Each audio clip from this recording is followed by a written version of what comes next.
नारी का सम्मान समाज के लिए जरूरी। राक्षस नरकासुर का आतंक था।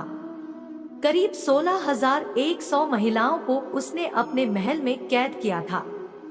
महिलाओं से बलात्कार में उसे सुख मिलता था। कृष्ण ने उसे मारा, सभी महिलाओं को मुक्त कराया, लेकिन सामाजिक कुरीतियां तब भी थी। उन महिलाओं को अपनाने वाला कोई नहीं था। खुद उनके घर वालों ने उन्हें दूषित मानकर त्याग दिया। ऐसे में कृष्ण आगे आए, सभी 16,100 महिलाओं को अपनी पत्नी का दर्जा दिया, समाज में उन्हें सम्मान के साथ रहने के लिए स्थान दिलाया। कृष्ण ने हमेशा नारी को शक्ति बताया, उसके सम्मान के लिए तत्पर रहे। पूरी महाभारत नारी के सम्मान के लिए ही लड़ी गई। आप कृष्ण भक्त हैं, तो अपने आसपास की महिलाओं का पूरा सम्मान करें।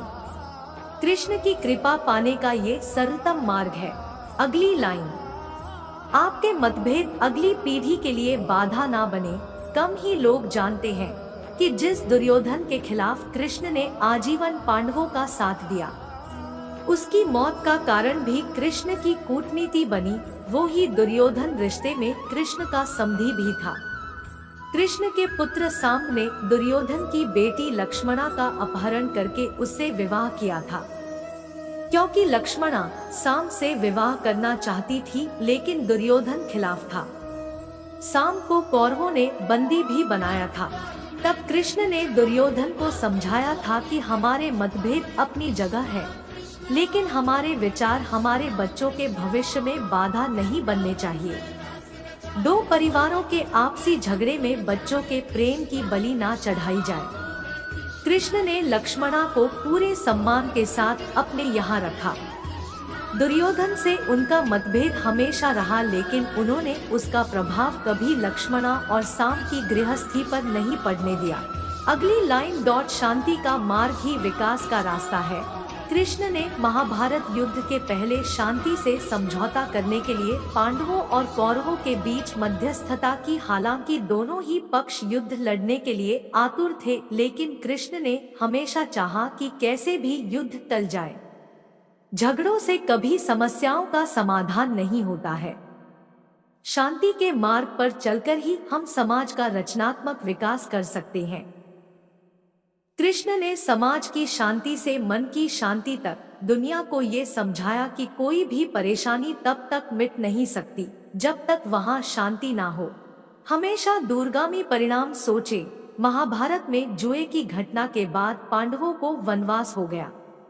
कृष्ण ने अर्जुन को समझाया कि ये समय भविष्य के लिए तैयारी करने का है।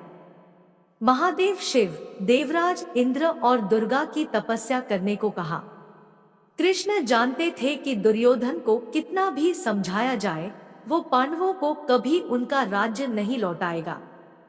तब शक्ति और सामर्थ्य की जरूरत होगी।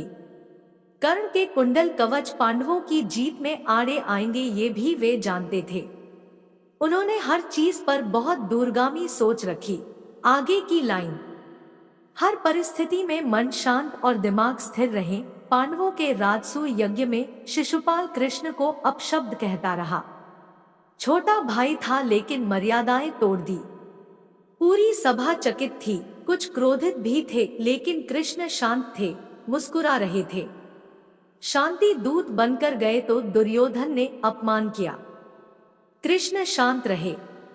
अगर हमारा दिमाग स्थिर है, मन शांत है, तभी हम कोई सही निर्णय ले पाएंगे। आवेश में हमेशा हादसे होते हैं, ये कृष्ण सिखाते हैं।